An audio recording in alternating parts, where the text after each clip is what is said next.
Okay, take a long, slow, deep breath in. And take a long breath out. Breath in and out.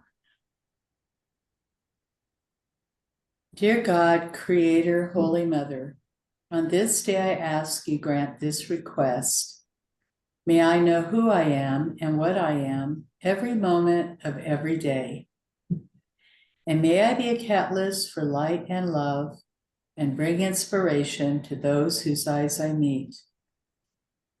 May I have the strength to stand tall in the face of conflict and the courage to speak my voice, even when I'm scared.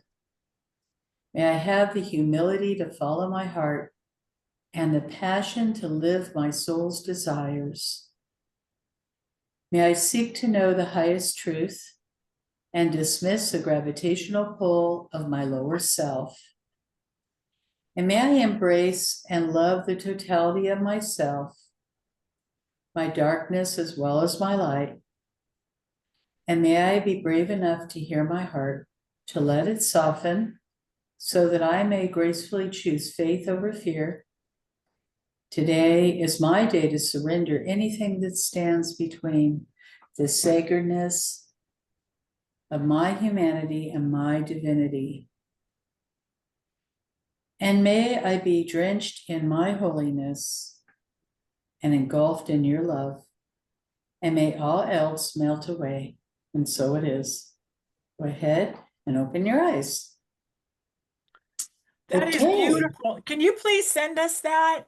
Sure, I'll put that. That is just a wonderful meditation. I love that. Thank you, thank you, thank you. Yeah, I am grateful for that. I'll share that in the Warrior Goddess Boundary Builder Inner Circle Facebook group.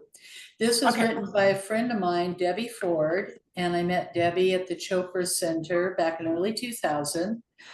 She became very famous as a clinical social worker who created this work called shadow work.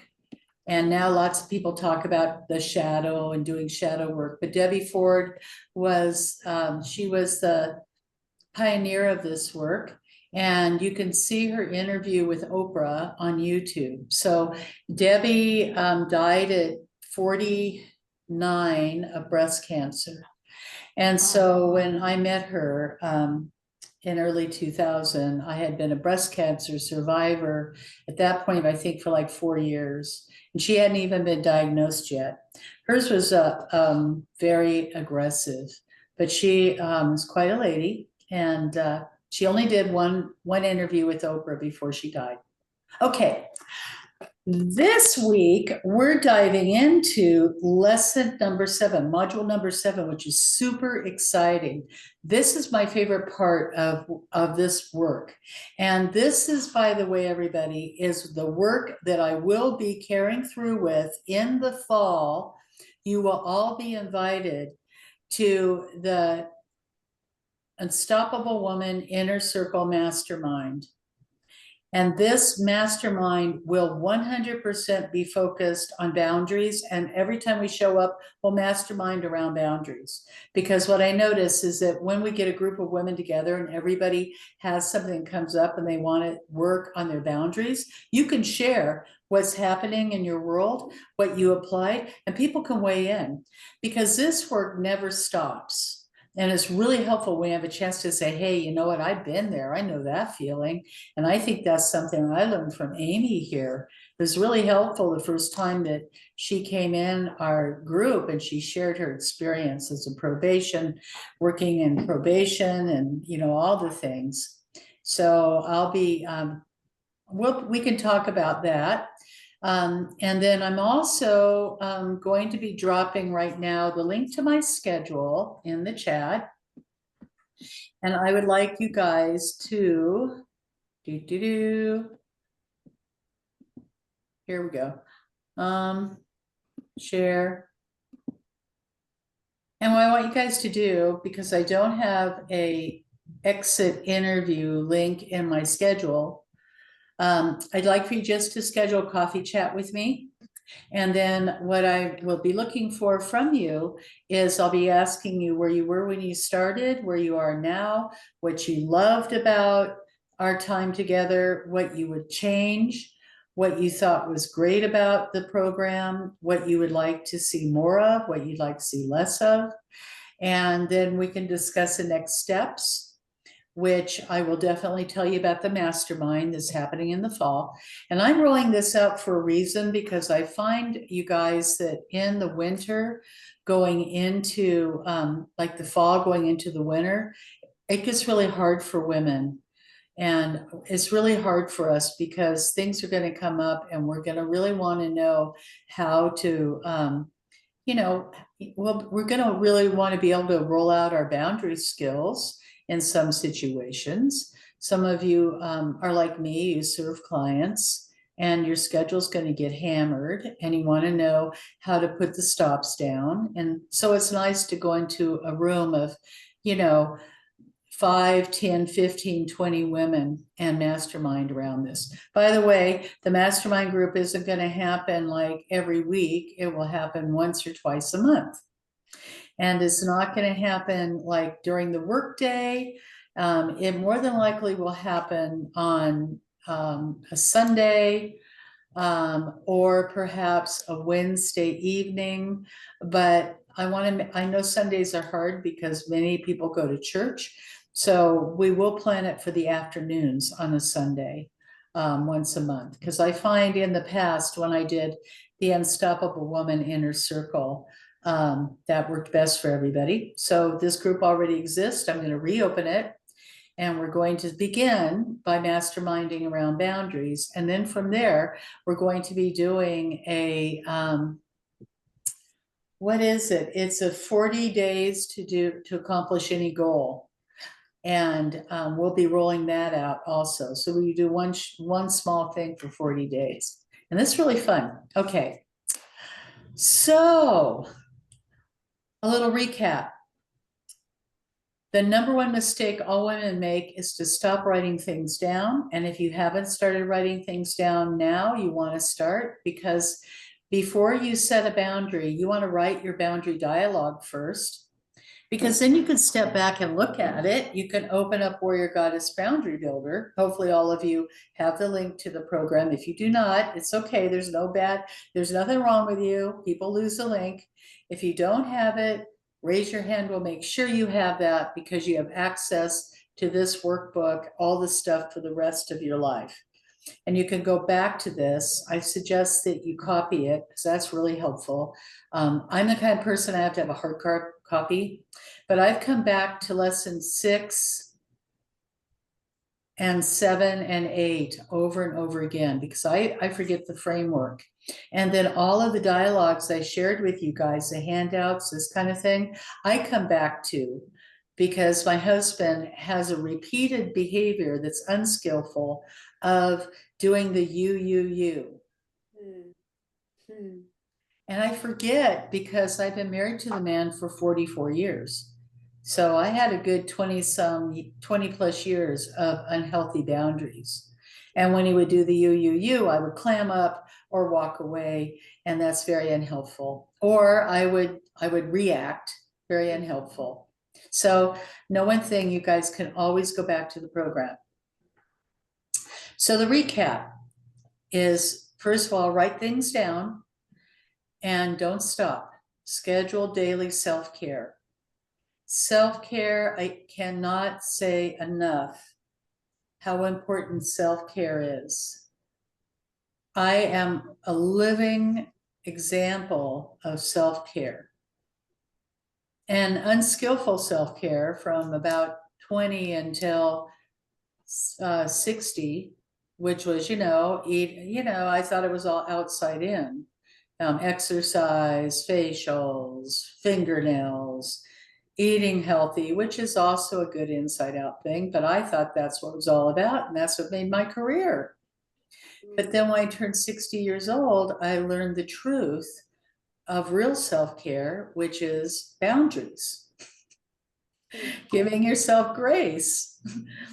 Stop those unhelpful stories that blow through your mind and discern the story from the truth. And that's a full-time job because our brain's job is to make up a story. So don't stop your self-care. Okay. Spiritual self-care, healthy eating, intimate conversations with close friends, staying active. That's your best success plan because it's all those things. It's not just one thing. You don't have a morning ritual and an evening ritual.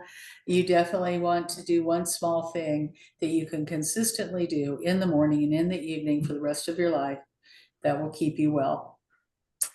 Okay, recap, keep conversations short and to the point.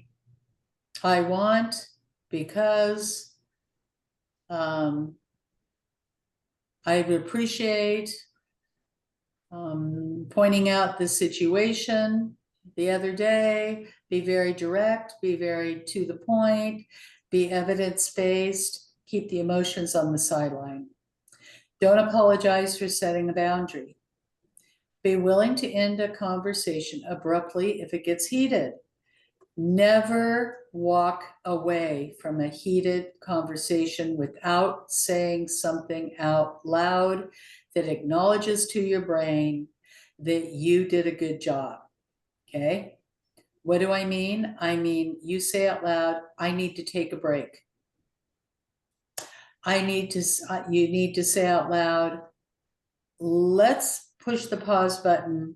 This is getting too hard for me. Let's come back to this later. But never walk away, never yell, never shove it down. Stay very calm, no matter how emotional the person across the table is, no matter what your gene pool dictates, Corey.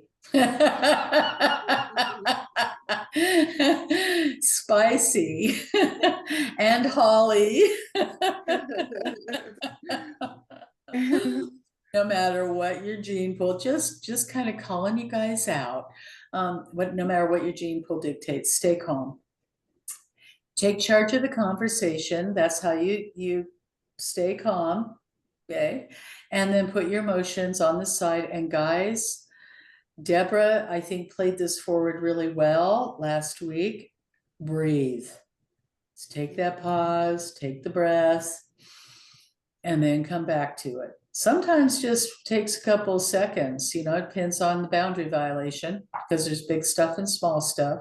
If it's a small boundary violation, you can apply soda, stop, observe how you feel. How am I feeling? What's going on inside of me? Close your eyes or not. Sometimes you can't close your eyes. You're sitting across from that person. Take a breath in. With that breath in, I want you to visualize a superhuman shield coming up in front of you. They don't have to see you breathing out. With a long breath out, seal your shield. So it's stop, observe, detach. There's that superhuman shield. And now awaken to a calmer, focused, grounded version of yourself. And we can do that when it's a minor boundary violation. When it is a triggering boundary violation, you got to know that feeling right away and say, I need a pause. And if they do not hear you, you say, stop it. Because there is a place for a hard boundary, and that's it. But stay calm. Stay open and permit yourself to leave a toxic situation. Okay. So that's good stuff to know, right? Because toxic people, they're, and those who are unclear on what you're saying or doing are going to push back. So if somebody doesn't hear you or they pretend like they don't hear you, that's pushback. And that's really the next piece of this work, which I'm now producing, which is the next step up from Warrior Goddess Boundary Builder. The next step will be more advanced. Okay, so those are more advanced because you may have toxic people in your life and you cannot leave that relationship. What do you do? So what do you do when you have consistent pushback? So 100% non-negotiables, always remember this. CCT, T. 2 C's, 2 T's. Confidence, practice makes perfect. Consistency, don't give up, you're worth it. Timing is everything. In other words, when your partner is sitting in front of the television, you don't go, is this a good time to talk? Because you know it probably isn't. And then, oh no, I think that was it actually, guys. Oh, and then your superpowers, the 3 communication superpowers. Okay, so confidence, because we got practice. No one's great at it first. And by the way, thank you for trusting me to share some of those unhelpful boundary busters that happen with you, for you along the way. And I support you guys 100%. You know, how many boundaries of others have you busted? Have you been a boundary buster? Well, that's the next level of this program. Because I have busted a lot of other people's boundaries, unskillfully and unknowingly. All right. How do you pick that up? And then we have to be consistent, because consistency is where every single woman gives up. I see this really commonly as a relationship coach, because that's my big jam, is our relationship with ourselves, number one. And we give up. We say, you know what, I'm going back to that Netflix binge, or I'm going back to staying up till midnight. Don't give up on you. You're worth it. Don't give up on holding true to yourself. Okay. Boundary pitfalls. These are fun. So going back to what you learned with lesson 7, we're going to do a little bit, we're going to have a little bit of fun with this. And so when we use terms like sort of, kind of, maybe, or just, that what you're doing is you're teaching the listener not to take you seriously.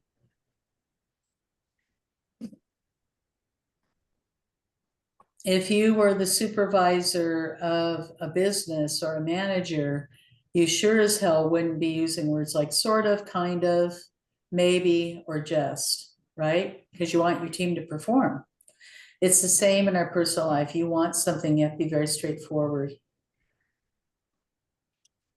And state what you need without over-explaining.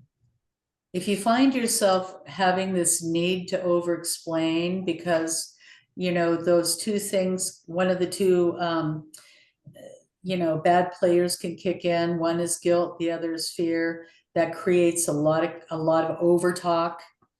You're going to hear that now that you're aware of boundaries from other people in your family. You're going to hear them over talking, over sharing, all kinds of things. And you'll be able to really understand why that's what's going on there, right? Because God shows us these things as good examples of what we don't want to be. Okay. So take responsibility for what you want and don't feed anyone's approval. Okay. So when you guys pull out this lesson, we have 3, I don't think we have 3 here, things that could come up, or at least 2 that I have copied here. One is apologizing. It's a mistake. The other is need to justify. And I think that's it.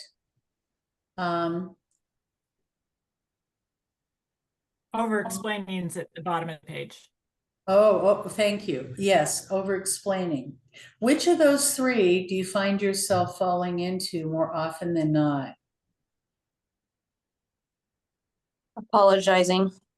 Apologizing, okay. Mm-hmm. Yep.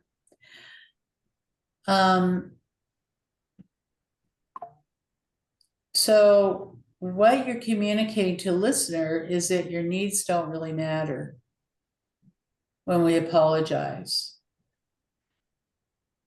And what you're telling your brain is you're not worthy.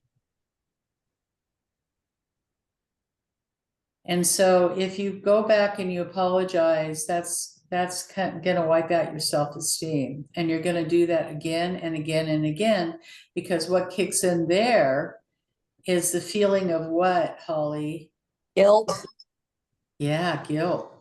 I'm not good enough. I'm not smart enough. I'm a bad person. That was my favorite go-to. Anybody else find themselves apologizing in the past for setting a healthy boundary? I used to. It's not. It, it's been a long time about that, just because I've gotten a lot more confident. You know, it's when, I mean, all three of these areas feel to me like they all stem from a confidence issue, and that's something that women really deal with. You know, am I good enough? Am I smart enough? Am I deserving? You know, so but and so when I sit there and have been planning a boundary in my head, you know, a lot of it used to be that I put in I'm sorry, or I hate to bring this up to you is another way to do it. And it's like, nope, cut it off. Just cut it off right there. That's I don't need to be sorry. It's not, yeah. So No, and I think we don't need to be sorry. And notice the feeling that comes up inside of you when you say that. Okay, because sometimes what comes up in that is anger, and righteous anger, by the way, because we haven't had enough opportunity to practice. And it's natural to be pissed off, right? Because we have a long history of feeling really bad about ourselves. I did. I mean, I had a long history of being that kid that said inside my head, I'm a bad person. And now when I talk about, I don't apologize anymore. I found that when I started dialoguing around this, I was really mad. I was really mad, and it came out that way. And so the more you practice, the softer and the easier this gets, guys. And but know one thing, if it comes out kind of harsh, that's good. It came out. Like, congratulations. Keep practicing. You're doing a good job. Okay, how about over explaining? Anybody have experience over explaining? Yeah. Oh man, all right. Anyone want to share on that? I'm trying to think of a time. It's been a while. How about with your dad, Corey? Yeah. I mean, having to, tell him why I can't get to the phone when he calls, or, having to get into that instead of saying, okay, I didn't pick up your call, but I've got to explain what I was doing and all that. And yeah, and it gets old because it doesn't sink in because I'm always having to explain it again. So yeah, perfect. Yeah, this is the number one problem most women have, right? And it gives a signal that the waters down your request, and the listener is not going to take you seriously because we over explain. We're storytellers, okay? By our very nature, we're women, okay? And some of us are lucky enough to know our culture and have deep cultural stories that, like, your grandma told you, or your great grandma, or your mom. This is something that a lot of us miss out on because we forgot our culture. We got all messed up. But we're storytellers by very nature as women. We actually hold the key to the family traditions and stories. This is true. And so, and the way that our brain is made, God did a really cool thing with our brain. He made our brain emotional and also able to communicate. And that's a really good skill, and it's just natural for us to over explain. So that's why we do all this dialoguing. And that's also why I put together the mastermind group, because the more we dialogue, you guys, the more we practice, the better we get at this. And so what happens is that I throw out some scenarios and the group goes in there and says, this is what I would do. This is how I'd say it. Then other people say, this is how I'd say it. And it's really helpful to practice this stuff, right? Because we need, that's why we have a framework. This is the situation. This is how I feel. We know that our feelings are the signpost that let us know what we're going to say. And when we go into our feelings, we want to bring that little kid out. That's really scary. It's really hard. And it takes a lot of practice because we all get all gummed up by being grown-ups now.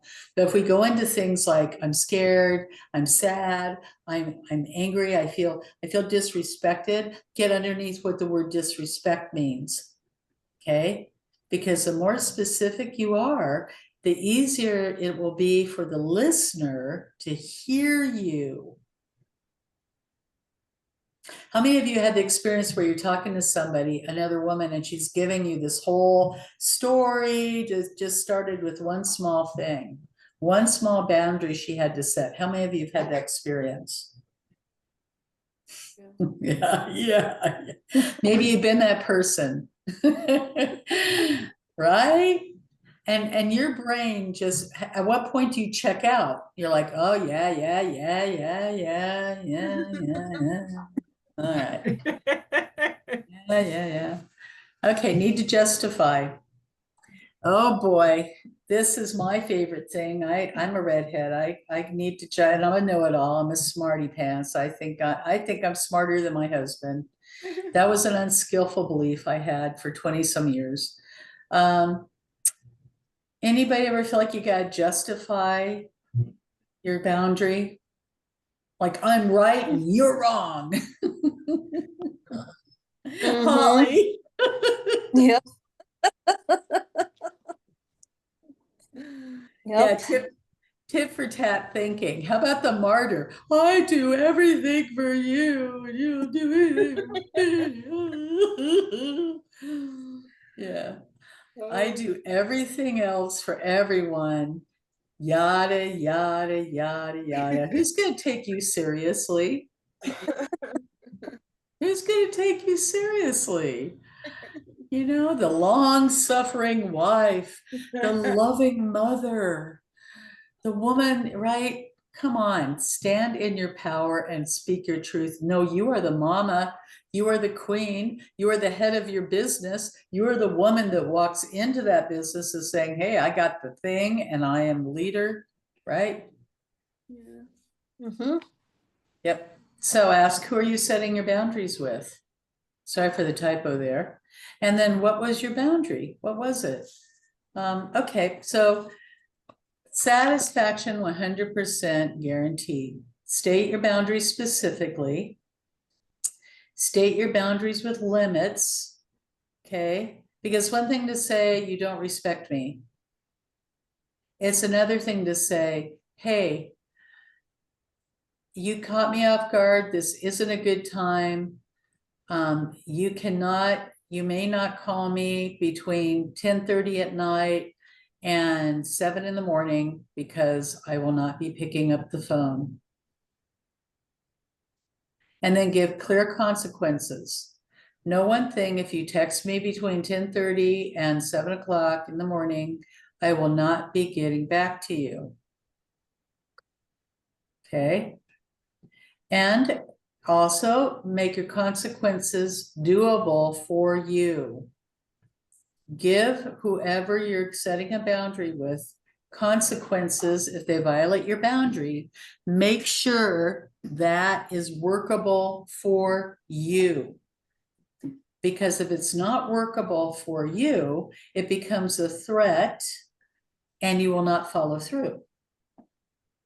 Okay? Hey, buddy, you come home drunk again, I'm going to lock the door and you're not going to be able to come home anymore. You're going to have to sleep in your car. All right. Now, that may not work for you. You may not feel comfortable with that. So if you say it, yeah, you're going to have to follow through on it. Otherwise, it's just an idle threat and they will not take you seriously. Okay. So it's cause and effect. All right, feedback. What was your experience with lesson number 7, module 7?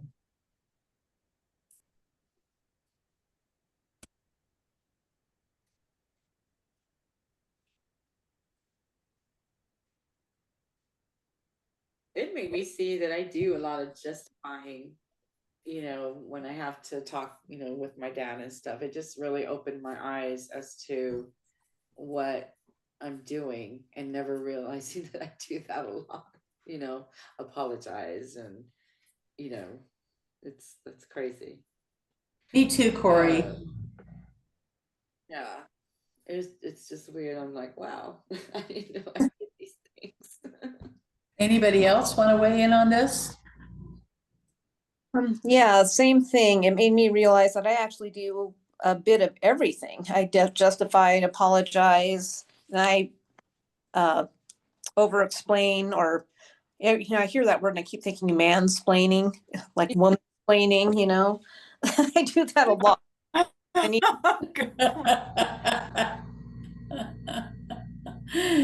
Yeah, Yeah. yeah. yeah, that's what it. For me, this was a lot of reinforcement. I mean, the last time I had to set a big boundary with one of my family members, oh my gosh, I fussed about it for a couple of months. But I think it was a good thing I fussed about it, because rather than not spending that time, if I hadn't spent that time, I would have done these things. I would have apologized and over explained. And by the time I got to the sit down at the point with that family member and say what I needed, how I felt, and just did it, I kept it so short. Now, granted, I got a ton of pushback. It was a tsunami of pushback from this person. But I walked out of there feeling confident about it. And she hasn't pulled that crap since then. Now, I haven't really spent any time with her, but this was something she was also doing to my kids.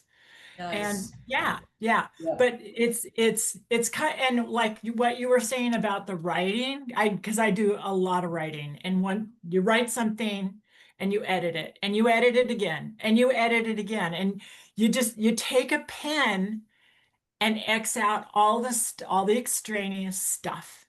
Yes, And that's that's a what, great share. and this really reinforced all that. So Yes, and so I was actually going to ask you that, Deborah, now that you've had the experience with this program so far, what do you have at your disposal that you didn't have before that would have made this time shorter for you? well, that's the whole thing. It actually, those 2 months, well, because also I was just really anxious. I mean, this is a really pushy person in my family. I mean, bulldozer person. And so I think that if I had had this, I would have had I ended up in the same place, but I would have had an easier framework to Yes. work from. Yeah. So yeah, and so 100%. I mean, I've got this really pretty folder that I'm going to keep all of my warrior goddess boundary builder stuff in. And so next time I'm having to deal with that, I can go back to this and go, all right, this is my Franklin, you probably run into this. This is my Franklin Covey writing tips. Yeah. Yeah. Okay, so this is a good point. That's what I think is so helpful about having a framework, is that you've got a framework. It's short. You can follow the framework and you can go back and edit. And what I suggest you do is you put sticky notes on like, so say I have module 2 here. I would write module 2 and what it's designed for, so that you don't end up fishing all the time for that one framework that you need, right? Or that one program that says, this is about this is the situation and this is where the handout is. So you can go through all those dialogues. So it's good to have the dialogues, like the handout PDFs, because there's so much information in this program There's so much value around this is the situation and these are the dialogues you can use, or you can create your own. So the PDFs are also valuable. So you put the sticky note, the module, and you might write on your sticky note, has PDF on this, right? Because there's one PDF that I've been using over and over and over again with every single woman I coach, depending on what this topic is. And I like to make sure I have to fish for it all the time. And so this will be helpful for you, just as kind of a suggestion. Okay, now the fun part, guys. I'm going to give you some. One thing, Laura. Yeah. Laura, one thing I'd like to point out though also is that a lot of times when you're fishing through stuff, your eye will catch on something in one of these that you weren't expecting, and it'll give you some inspiration that you weren't expecting. There can be a little bit of a gift coming down. Now that's So great feedback. I mean, that's something I've found. So right. yeah, I mean, yeah, if I'm digging through, I mean, I can a lot of times, yeah, you want to get right at that one piece. But a lot of times also just flipping through, it's like, oh, I forgot about this. I can use this here. Yeah, So, me too. Yeah. Me too. Yeah. Okay. All right, guys. I'm gonna say some scenarios, and it's going to be sort of a round robin. Raise your hand. Because this is the fun part where we get to look and see how good you've gotten at your boundaries or how you understand what you would say, because everyone's different, right? We all have different dialogues. That's why it was so difficult to write this coaching program, was because there's no one size fits all. That's why in many of these questions, I say, what would you say, right? So I give you an example. You've got a PDF handout of all kinds of scenarios. But we're going to state these forward because it's really important to be interactive. This is the kind of stuff we're going to do in the mastermind, by the way. All right. Scenario 1, guilt trips text. All right. So I'm going to say the scenario and then raise your hand if you're ready to answer it. Okay. Okay. Your sister texts you. I guess I'll just go to the birthday dinner alone since you're too busy for the family. How would you respond using short, direct language without apologizing or over-explaining? Corey. And I may be sounding like a bitch, but I would say, thanks for understanding. Please make sure to say hi to everybody for me. Woohoo! Boom. Well done. Yeah. Notice how there's big things and there's small things. And Corey said, hey, you know what? I'm not going to give this power, right? Because your sister, Corey, as you know, poke the bear, right? And the thing I love to say is you need to be a customer to buy, right, Holly? Mm-hmm. Yep. All right. Scenario number 2. Now, it doesn't matter whether you're working or not. Here's a scenario. Or you're like an employee, or everybody here is pretty much the boss of their thing, but let's pretend. A coworker repeatedly drops by your desk to vent about her personal life, or maybe a neighbor, or maybe somebody on Zoom in a coffee chat.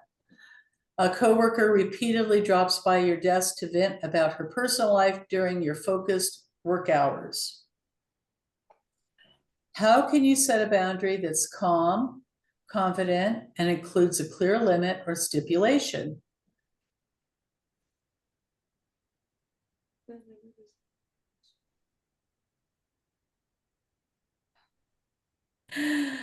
A coworker, go ahead. God, it sounds like you're going through a lot. I've got so much stuff to do right now. Let's meet up for lunch and we can talk more about it. So you can tell me more or whatever. I don't know. Yay, good. Yeah. Same thing, actually. Yes. Okay, let's see if we can nail this down even deeper, because check it out. You have to decide if that coworker is somebody you really want to have lunch with, or if you're sick and tired of them bugging the hell out of you because you said this over and over again. You're on your like third try of this same dialogue, Corey. What would be a different way to reframe this? A coworker repeatedly drops by your desk to vent about her personal life during your focused work hours. How can you set a boundary that's calm, confident, and includes a clear limit or stipulation?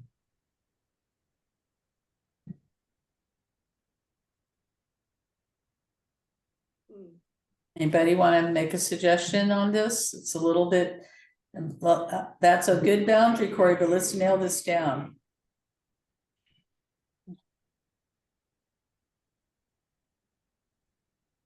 Can you say Okay. something? So I'm just assuming that this is like the third time she told me. I can say something like, "Oh yeah, I remember you told me that the last time. I hate to hear, that you're still going through that. I hope everything works out. I'll keep you in my prayers," or something like that. Like, where I don't follow through with the lunch thing if I don't want to have lunch with that person. Okay, so the thing is we want to be really honest because we want to lead with our values. Right. All right. And you still want to be, maybe you want to still be there for this person, right? What if this person drops a bomb on you and destroys your day at work? You might also want to say, "Hey, thanks for dropping by. I love to see you.